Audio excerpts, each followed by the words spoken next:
आज के प्रसंग के माध्यम से हम सभी जानेंगे कि कौन से पुत्र की मृत्यु माता पिता से पहले हो जाती है और यह किस पाप के कारण होता है। प्रिय मित्रों, इस प्रकार की घटनाएं अक्सर हमें देखने को और सुनने को मिलती रहती हैं कि किसी पिता के सामने उसके जवान पुत्र की मृत्यु हो जाती है और कुछ दुष्ट बेटे अपने माता पिता को बहुत प्रताड़ित करते रहते हैं, उनके साथ दुश्मनों जैसा बर्ताव करते हैं। आखिर ऐसा क्यों होता है, आइए जानते हैं एक अत्यंत ही सुंदर कथा के माध्यम से कि पिता से पहले पुत्र की मृत्यु क्यों हो जाती है और यह दारुण दुख पिता को क्यों सहना पड़ता है। एक बार की बात है, देवलोक में अग्नि, वरुण, बृहस्पति, शुक्र, यम, शनि आदि सभी देवतागण उपस्थित थे और उनके बीच में कुछ ज्ञान चर्चा चल रही थी। कुछ देवतागण प्रश्न करते थे और उनमें से जिन देवताओं को उस प्रश्न का उत्तर पता होता था वह उस प्रश्न का जवाब देते थे। जब बारी अग्निदेव की आई तो उन्होंने देवताओं से प्रश्न पूछा, हे देवतागण, मेरा प्रश्न यह है कि ऐसी कौन सी संतान है जिनकी मृत्यु मां बाप की आंखों के सामने हो जाती है। और मेरा दूसरा प्रश्न है कि किस प्रकार के पुत्र अपने माता पिता को प्रताड़ित करते हैं, उन्हें दारुण दुख देते हैं। अग्निदेव का प्रश्न सुनकर सभी देवतागण आपस में विचार विमर्श करने लगते हैं और गहरी सोच में पड़ जाते हैं। जिस पिता की आंखों के सामने ही उसके जवान पुत्र की मृत्यु हो जाए, उस पिता के हृदय में कितना दुख होता होगा। विधि के विधान के अनुसार तो होना यह चाहिए कि पहले पिता की मृत्यु हो और पुत्र ही पिता का दाह संस्कार करें, लेकिन कई बार दुर्भाग्यवश पिता को अपने उन्हीं हाथों से अपने पुत्र का अंतिम संस्कार करना पड़ता है, जिन हाथों से वह अपने पुत्र को पाल पोष कर बड़ा करता है। ऐसी स्थिति में एक पिता को जीवित होते हुए भी मृत्यु के समान कष्ट सहना पड़ता है। मित्रों, कई बार कुछ बेटे अपने मां बाप के साथ शत्रु जैसा व्यवहार करते हैं, उन्हें मारते पीटते हैं, उनकी देखरेख नहीं करते, उन्हें अकेला छोड़ देते हैं। प्रिय मित्रों, देवलोक में अग्निदेव के प्रश्न को लेकर चर्चा चल रही थी। किसी को समझ में नहीं आ रहा था कि आखिर ऐसा होता क्यों है। प्रश्न बहुत ही महत्वपूर्ण था। तभी देवलोक में नारद जी का उस सभा में आगमन होता है। सभी देवताओं ने खड़े होकर के नारद जी का अभिवादन किया और उसके बाद अपने स्थान पर बैठ गए। फिर नारद जी ने पूछा, हे देवतागण, आपके सबके मध्य किस बात पर चर्चा चल रही है? किस प्रश्न को लेकर आप सभी इतना व्याकुल हो रहे हैं? तभी अग्निदेव खड़े होकर कहते हैं, हे वीणाधर, हम यह जानना चाहते हैं कि ऐसी कौन सी संतान है जिनकी मृत्यु मां बाप की आंखों के सामने हो जाती है। और मेरा दूसरा प्रश्न है कि किस प्रकार के पुत्र अपने माता पिता को प्रताड़ित करते हैं, उन्हें दारुण दुख देते हैं। मित्रों, अग्निदेव का प्रश्न सुनकर देवर्षि नारद जी कहते हैं, हे देवतागण, प्रश्न तो बहुत ही उत्तम है और इसका उत्तर प्रत्येक मनुष्य को सुनना चाहिए। नारद जी कहते हैं, हे देवतागण, मनुष्य का जीवन उसके पूर्व जन्म पर आधारित होता है और यह भी जरूरी नहीं है कि उसका पूरा जीवन ही पिछले जन्म पर आधारित हो, लेकिन पिछले जन्म के कुछ कर्म ऐसे होते हैं जिनका हिसाब किताब मनुष्य को अगले जन्म में पूरा करना पड़ता है। प्रिय मित्रों, पहले हमें यह समझना होगा कि कैसे आपके द्वारा किया गया कर्म आपकी गलती तय करता है और आपका कर्म ही आपका भविष्य को निर्धारित करता है। कर्म 3 प्रकार के होते हैं। नंबर 1 संचित कर्म, नंबर 2 प्रारब्ध कर्म, नंबर 3 क्रियामाण कर्म। इन तीनों कर्मों का अलग अलग फल मनुष्य को प्राप्त होता है। इनमें से जो संचित कर्म होते हैं, ये कर्म हमारे पिछले जन्मों में किए गए कर्मों का संग्रह होता है। इसका प्रभाव दीर्घकालिक होता है और यह हमारे जीवन चक्र को प्रभावित करता है। ऐसे कर्म हमारे अगले जन्म में हमारे साथ रहते हैं और उन्हीं कर्मों का फल हमें कभी कभी दुख और सुख के रूप में भोगना पड़ता है। मृत्यु के बाद यह भौतिक शरीर तो नष्ट हो जाता है, लेकिन जो सूक्ष्म शरीर होता है वह जन्म जन्मांतर तक आत्मा के साथ जुड़कर रहता है और हमारे जितने भी सगे संबंधी होते हैं वे सभी किसी न किसी कारणवश हमारे साथ आते हैं। कभी किसी जन्म में तो कभी किसी जन्म में वह सब हमारे कर्म का हिसाब चुकाने के लिए अलग अलग रूपों में आते रहते हैं। देवर्षि नारद जी की बात सुनकर सभी देवतागण कहने लगे हैं, हे देवर्षि, आपकी यह बात हमारी समझ से परे है, थोड़ा और सरल भाषा में हमें समझाइए। तो नारद जी कहने लगे, हे देवतागण, ध्यान से सुनिए। मैं तुम्हें एक अद्भुत और ज्ञानवर्धक कथा सुनाता हूं। इस कथा के माध्यम से आपको यह जवाब मिल जाएगा कि पुत्र की मृत्यु पिता से पहले क्यों हो जाती है और कौन से पुत्र अपने माता पिता को दारुण दुख देते हैं। देवर्षि नारद जी की यह बात सुनकर सभी देवतागण शांत हो जाते हैं और कथा सुनने लगते हैं। मित्रों, कथा सुनाते हुए देवर्षि नारद जी कहते हैं, हे देवतागण, प्राचीन काल की बात है। एक गांव में एक किसान रहता था। उसके परिवार में उसकी पत्नी और एक लड़का था। किसान के लड़के का नाम नकुल था। कुछ सालों के बाद किसान की पत्नी की मृत्यु हो जाती है। जिस समय किसान की पत्नी की मृत्यु हुई थी, उस समय उस किसान के पुत्र की आयु मात्र 5 वर्ष थी। कुछ समय बाद किसान ने दूसरा विवाह कर लिया और उसकी दूसरी पत्नी से एक पुत्र पैदा होता है। संयोगवश कुछ समय बाद किसान की दूसरी पत्नी की भी मृत्यु हो जाती है। अपनी पत्नी की मृत्यु से वह किसान बहुत दुखी हो जाता है। फिर वह अपनी पत्नी का पूरे विधि विधान से अंतिम संस्कार करता है। उसके बाद वह घर आ जाता है और अपने दोनों बेटों के साथ अपना जीवन व्यतीत करने लगता है। धीरे धीरे समय बीतता गया और किसान का जो बड़ा बेटा था, जो पहली वाली पत्नी से पैदा हुआ था, वह विवाह के योग्य हो जाता है। तो किसान अपने बेटे के लिए एक अच्छी सी कन्या देखकर उसके साथ अपने बड़े बेटे की बड़ी धूमधाम से शादी कर देता है। फिर एक दिन अचानक से किसान बीमार पड़ जाता है। किसान के बेटे ने अपने पिता का बहुत इलाज कराया, लेकिन बीमारी गंभीर होने के कारण उसकी हालत बहुत खराब हो जाती है और एक दिन किसान की मृत्यु हो जाती है। किसान का जो छोटा बेटा था, जो उसकी दूसरी पत्नी से पैदा हुआ था, वह अपने सौतेले भाई के साथ रहने लगता है। बड़ा भाई अपने छोटे भाई को बड़े प्रेम से रखता था। धीरे धीरे समय बीतता गया। फिर एक दिन अचानक से किसान का छोटा लड़का बीमार हो जाता है। जब उसकी हालत ज्यादा खराब होने लगी तो किसान के बड़े बेटे नकुल ने नगर के वैद्यों से उसका इलाज करवाया, परंतु उसे कोई राहत नहीं मिली। आगे देवर्षि नारद जी कहते हैं, हे देवतागण, आगे की कहानी ध्यानपूर्वक सुनना, क्योंकि अब आपको पता चलेगा कि किन कर्मों के कारण पिता से पहले पुत्र की मृत्यु हो जाती है। हे देवतागण, बड़े भाई नकुल ने अपने छोटे भाई का कई वैद्य हकीमों से उपचार कराया, लेकिन उसकी हालत में कोई सुधार नहीं हुआ। इधर छोटे भाई की दिन प्रतिदिन तबीयत बिगड़ती जा रही थी। उसके इलाज में घर का काफी धन भी खर्च हो चुका था। इलाज कराते कराते बड़ा भाई अब थक चुका था। एक दिन बड़े भाई ने अपनी पत्नी से सलाह कि यदि मेरा छोटा भाई, जो सौतेली मां से उत्पन्न है, अगर यह मर जाए तो हमें इसके इलाज के लिए पैसा खर्च नहीं करना पड़ेगा और जायदाद में भी आधा हिस्सा हमें नहीं देना पड़ेगा। इसके हिस्से की सारी जमीन जायदाद फिर हमारी हो जाएगी। मित्रों, उस दुष्ट भाई को अपने भाई की जान से ज्यादा प्यारी अपनी धन दौलत और भाई की धन दौलत लग रही थी। तभी तो कहते हैं, जिस मनुष्य के पास जितना अधिक धन होता है, वह उतना ही अधिक उस धन के पीछे पागल हो जाता है। किसान के बेटे का यह सुझाव उसकी पत्नी को भी बहुत अच्छा लगा और उसने अपने पति से कहा, पिया जी, हम इसे मार भी तो नहीं सकते। यदि इसे मार दिया तो लोग समझेंगे कि हमने लालचवश इसे मार डाला है। क्यों ना हम यह काम किसी वैद्य से करवाए।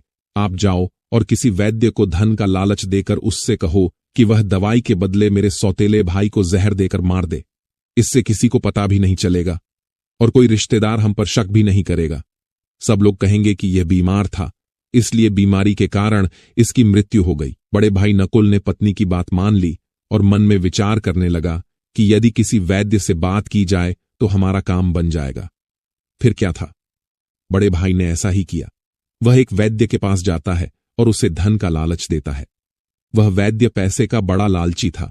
जब बड़े भाई ने उस वैद्य से बात की और उसे बताया कि मुझे मेरे छोटे भाई को जहर देकर मरवाना है, वैद्य पहले तो हिचकिचाने लगे, लेकिन जब किसान के बड़े बेटे ने वैद्य को इस काम को करने के बदले 500 स्वर्ण मुद्राएं देने की बात की, तो वह वैद्य यह काम करने के लिए तुरंत राजी हो गया। मित्रों, अगले दिन वह वैद्य उसके छोटे भाई का इलाज करने के बहाने से आता है और उसे जहर देकर चला जाता है। जहर के प्रभाव से तत्काल उसकी मृत्यु हो जाती है। अपने छोटे भाई की मृत्यु पर वे दोनों पति पत्नी बहुत खुशी मनाते हैं और सोचने लगे, अब तो रास्ते का कांटा निकल गया, इसके हिस्से की सारी जमीन जायदाद पर अब हमारा अधिकार हो गया है। अब मुझे जायदाद का हिस्सा किसी को नहीं देना पड़ेगा। वे दोनों बहुत प्रसन्न होते हैं। मित्रों, यह बात सदैव स्मरण रखना कि जो खुशी दूसरे के दुख की बुनियाद पर होती है, जो धन दूसरों की हिंसा करके कमाया जाता है, वह धन कभी आपको सुख नहीं दे सकता। और जो लोग दुख देकर सुख पाने की कामना करने वाले होते हैं, उनके यहां एक दिन महाभयानक दुख आता है और वह जीवन भर अपने किए पर पछताते हैं। आगे की कथा सुनाते हुए देवर्षि नारद जी कहते हैं, हे देवतागण, इस प्रकार से बड़े भाई ने अपने छोटे भाई को मार डाला और उसकी सारी धन संपत्ति पर अपना अधिकार जमा लिया। किसी गांव वाले को भी इस बात का संदेह नहीं हुआ। गांव वाले तो यह सोच रहे थे कि यह कितना अच्छा भाई है। अपने सौतेले भाई का कितना उपचार कराया, कितनी देखभाल की, कितनी सेवा की, पर बेचारा उसे बचा नहीं सका। क्या करता, रोग ही ऐसा असद था। बेचारे की मृत्यु हो गई। दुनिया वालों को क्या पता था कि वह मरा नहीं, बल्कि उसे मारा गया है। बड़ा भाई सबकी नजरों में अच्छा बनने के लिए पूरे विधि विधान से अपने सौतेले भाई का अंतिम संस्कार कर देता है। उसके बाद वह घर आकर बहुत खुश होता है। धीरे धीरे समय बीतता गया।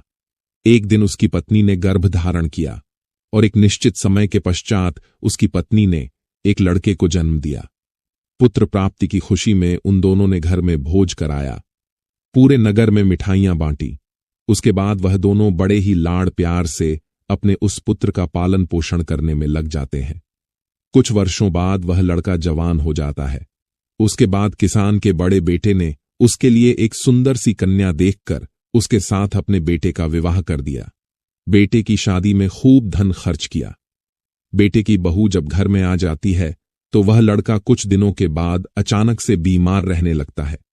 मां बाप ने उसके इलाज के लिए बहुत से वैद्य हकीमों को घर बुलाकर उसका इलाज कराने लगे। जिसने जितना पैसा मांगा उसको उतना पैसा दिया गया। वह इलाज के बदले जो भी धन मांगते वह किसान का बेटा उसे सब कुछ देता था ताकि उसका लड़का ठीक हो जाए। अपने लड़के के इलाज में उसने अपनी आधी संपत्ति बेंच डाली। परंतु कहते हैं ना कि जिसका जितना कर्ज होता है उसे अवश्य चुकाना पड़ता है, चाहे कोई कैसे भी चुकाए। मित्रों, उस लड़के की दिन प्रतिदिन तबीयत खराब होती चली जा रही थी। लड़का बीमारी के कारण मरने की हालत पर आ गया था। उसका शरीर बहुत ज्यादा कमजोर हो गया था। उसे देखने के लिए गांव वाले उस किसान के बेटे के घर आए हुए थे। किसान का बेटा उन सब से दुखी होकर अपने पुत्र की तरफ देखते हुए कहने लगा, पता नहीं भगवान मुझे किस पाप की सजा दे रहा है। तभी उस किसान का पुत्र अचानक से बोल उठा। लड़के ने अपने पिता से बोला कि भाई, अपना हिसाब पूरा हो गया है, बस अब अंतिम संस्कार में लगने वाले सामान का बाकी है, आप उसकी तैयारी कर लो। यह सुनकर के उसके पिता ने सोचा कि लगता है बीमारी के कारण लड़के का दिमाग भी ठीक से काम नहीं कर रहा है। देखो ना, मैं इसका बाप हूं और यह मुझे भाई कहकर बुला रहा है। तब लड़का कहता है, नहीं भाई, आप मेरे बाप तो इस जन्म में हैं, मैं तुम्हारा पिछले जन्म का भाई हूं। याद कीजिए, यह गांव वाले बैठे हुए और तुम्हारी सौतेली मां का बेटा, तुम्हारा छोटा सौतेला भाई इसी प्रकार चारपाई पर लेटा हुआ था और उस भाई की संपत्ति पाने के लिए तुमने उस भाई को वैद्य के हाथों जहर देकर मरवाया था। देखो, आज वही संपत्ति मेरे इलाज में लग चुकी है। आपके ऊपर मेरा जो धन था वह मैं धीरे धीरे अपने इलाज में लगवा चुका हूं। यह सुनते ही उसका पिता एकदम से फूटकर रोने लगता है और कहता है कि मेरे तो कुल का नाश हो गया है। मैंने यह क्या किया? जो किया वह मेरे आगे आ गया। फिर उसने कहा, भाई मुझे यह तो बता दो, मैंने जो किया था वह तो मुझे देखने को मिल गया, पर एक बात मेरे समझ में नहीं आती है, इसमें तुम्हारी पत्नी का क्या दोष है जो बेचारी ब्याह कर तेरे साथ आई है? यह तो निर्दोष है, अब इसको जिंदा जलाया जाएगा। मित्रों, उस समय सती प्रथा चलती थी, अर्थात जिसमें पति के मरने के बाद पत्नी को पति की जलती चिता पर बैठा दिया जाता था। तब वह लड़का कहने लगा कि हे भाई, आप मेरी बात ध्यान से सुनो। तुमने जिस वैद्य को मेरे इलाज के लिए बुलाया था उसने आपके कहने पर धन के लालच में मुझे जहर दिया था। याद रखना, जो दुष्ट मनुष्य धन के लालच में किसी निर्दोष व्यक्ति को अकारण ही मारता है उसको भी उसका फल भोगना पड़ता है। मेरी मृत्यु के 4 वर्ष बाद ही उस वैद्य की आकस्मिक मृत्यु हो गई और उसे मृत्यु के बाद एक लड़की का जन्म मिला। वही लड़की आज मेरी पत्नी के रूप में मेरे घर में आई है। मेरे मरने पर उसे भी मेरे साथ जिंदा जलाया जाएगा। इसको भी इसके कर्म का फल अवश्य भोगना पड़ेगा। आगे देवर्षि नारद जी कहते हैं, हे देवतागण, मनुष्य के जीवन में आने वाली प्रत्येक घटनाएं उसके द्वारा किए गए कर्मों की उपज होती है। हम जैसा बोते हैं वैसा ही हमें काटने को मिलता है। आज नहीं तो कल मनुष्य को उसके कर्मों का कर्म फल जरूर मिलता है। जीवन के हर कठिन प्रश्न का जीवन से ही हल मिलता है। जितना गहरा कुआं होगा उतना ही मीठा जल मिलता है मित्रों अपने भाई से। इतना कहकर वह किसान पुत्र मृत्यु को प्राप्त हो जाता है। पुत्र की मृत्यु के बाद उसकी सारी संपत्ति का नाश हो जाता है और उसकी पत्नी को उसके साथ जिंदा जला दिया गया। इस तरह से उस दुष्ट वैद्य को उसके कर्म का फल मिल जाता है, जिसने लालच में आकर एक निर्दोष पुत्र को जहर दिया था। वह वैद्य मरकर उसकी पत्नी बना था। उसे भी मृत्यु के महाभयंकर कष्ट से होकर गुजरना पड़ा। मित्रों, आगे देवर्षि नारद जी कहते हैं, हे देवतागण, इस संसार में 4 प्रकार के पुत्र होते हैं और जो काम उसने किए हैं उनका भुगतान भी उन्हें करना पड़ता है। नारद मुनि की यह बात सुनकर कि सभी देवतागण पूछने लगे, हे देवर्षि, 4 प्रकार के पुत्र कौन से होते हैं? कृपया आप मुझे बताइए। तब नारद जी कहते हैं, हे देवतागण, शास्त्रों में 4 प्रकार के पुत्र बताए गए हैं। पहला पुत्र होता आरणानुबंध पुत्र, दूसरा पुत्र होता है शत्रुपुत्र, तीसरा पुत्र होता है उदासीन पुत्र और चौथा पुत्र होता है सेवक पुत्र। ध्यान रखिए, जो पहले 2 पुत्र हैं, आरणानुबंध और शत्रुपुत्र है, यह दोनों पुत्र आपके कर्मों के अनुसार आपके घर में जन्म लेते हैं। इन दोनों पुत्रों की मृत्यु पिता से पहले हो जाती है। अगर किसी पुत्र की मृत्यु पिता से पहले हो जाए तो समझ लेना कि आपके घर में आरणानुबंध और शत्रुपुत्र पैदा हुए थे। धार्मिक मान्यताओं के अनुसार यदि आपने अपने पूर्व जन्म में किसी को किसी भी प्रकार से प्रताड़ित किया है या उसे दारुण दुख पहुंचाया है तो याद रखना, वह व्यक्ति आपसे किसी भी तरह का बदला लेना चाहता है, लेकिन वह किसी कारणवश बदला नहीं ले पाया क्योंकि वह कमजोर था और वह इसी तरह तड़प तड़प कर मर जाता है। तो निश्चित मानिए वह व्यक्ति इस जन्म में आपका पुत्र बनकर लौटेगा और फिर वह अपना बदला पूरा जरूर करेगा और आपको अपनी आंखों के सामने अपने ही पुत्र की मृत्यु देखनी पड़ेगी। और इससे बड़ा दुख एक पिता के लिए और क्या हो सकता है कि उसकी आंखों के सामने ही उसके पुत्र की मृत्यु हो जाए। प्रिय श्रोतागण, याद रखना, यदि आपका पुत्र आपको मृत्यु के समान कष्ट दे रहा है तो समझ लेना कि आपके पिछले जन्म का वह शत्रु हो सकता है या वह व्यक्ति हो सकता है जिसको आपने कभी मृत्यु तुल्य कष्ट दिया होगा। ऐसी संतान आपके जीवन को हर तरह से कष्टों से भर देती है, आपका जीवन नरक बना देती है। ऐसी संतानें आपको मारती हैं, परेशान करती हैं और आपके कुल का विनाश कर देती थी और एक दिन आपको भी मांगने पर मजबूर कर देती हैं। आगे देवर्षि नारद जी कहते हैं, हे देवतागण, महाभारत का जब युद्ध हो रहा था उस समय भगवान श्री कृष्ण ने अर्जुन को गीता ज्ञान देते हुए कहा था, हे पार्थ, इस नश्वर संसार में जितने भी रिश्ते नाते हैं वे सभी मनुष्य द्वारा किए गए पिछले कर्मों के अनुसार उन्हें प्राप्त होते हैं। इस महाभारत के युद्ध में आपके सम्मुख जितने भी तुम्हारे सगे संबंधी दिखाई दे रहे हैं सभी तुम्हारे और उनके पिता का लेखा जोखा है। हे अर्जुन, तुम पूर्व जन्म में जब धर्म के पुत्र नर थे और मैं तुम्हारा बड़ा भाई नारायण था जिसे तुमने उस समय अपने युद्ध कौशल से पराजित किया था, उसी समय तुम्हारे भाई ने तुमसे बदला लेने के लिए प्रतिज्ञा की थी। वहीं भाई आज तुम्हारे सामने अपनी हार का बदला लेने के लिए दुर्योधन के रूप में खड़ा है। फिर भगवान श्री कृष्ण कहते हैं, हे पार्थ, प्राणी को अपने कर्मों का फल भोगना पड़ता है। जिसका जिस पर कर्ज होता है वह उसका कर्ज कई जन्मों तक चुकाता है। यही बात भगवान श्री कृष्ण ने पितामह भीष्म से कही थी। यह बात महाभारत काल की है। महाभारत का भीषण युद्ध समाप्त हो चुका था। विजेता पांडव सभी भाइयों सहित भगवान श्री कृष्ण के साथ पितामह भीष्म का आशीर्वाद प्राप्त करने गए थे। तभी पितामह भीष्म ने भगवान श्री कृष्ण से पूछा, हे वासुदेव, मैं अपने किन कर्मों की वजह से नुकीले तीरों से बनी इस शैया पर असहाय कष्ट भुगत रहा हूं। तभी श्री कृष्ण ने मुस्कुराते हुए पूछा, हे पितामह, क्या आपको अपने पिछले जन्मों के कर्म याद है? पितामह बोले, हे वासुदेव, मुझे मेरे पिछले 100 जन्म के कर्म याद है और इनमें मैंने कभी किसी का बुरा नहीं किया। पितामह भीष्म की बात पर सहमति जताते हुए भगवान श्री कृष्ण ने कहा, हे पितामह, आपने 100 जन्मों में कोई भी पाप नहीं किया। आपको यह सजा आपके 101वें जन्म की मिल रही है। 101वें जन्म में आप एक राजा थे और एक बार आप शिकार खेलकर जंगल से गुजर रहे थे और शिकार खेलने के कारण आप बहुत थक गए थे। फिर एक पेड़ के नीचे कुछ देर आराम करने के लिए बैठ गए। तभी उस वृक्ष पर से एक कीड़ा आपके ऊपर गिरा। आपने गुस्से से उस कीड़े को अपने बाण से उठाकर पीछ फेंक दिया। वह कीड़ा पीछे कांटों के ऊपर पीठ के बल जा गिरा और उसकी पीठ में नुकीले कांटे घुस गए। उस कीड़े ने उन कांटों से निकलने की बहुत कोशिश की, परंतु वह जितनी कोशिश करता, कांटे उसे उतना कष्ट देते थे। इस अवस्था में कई दिन तक वह कीड़ा जीवित रहा।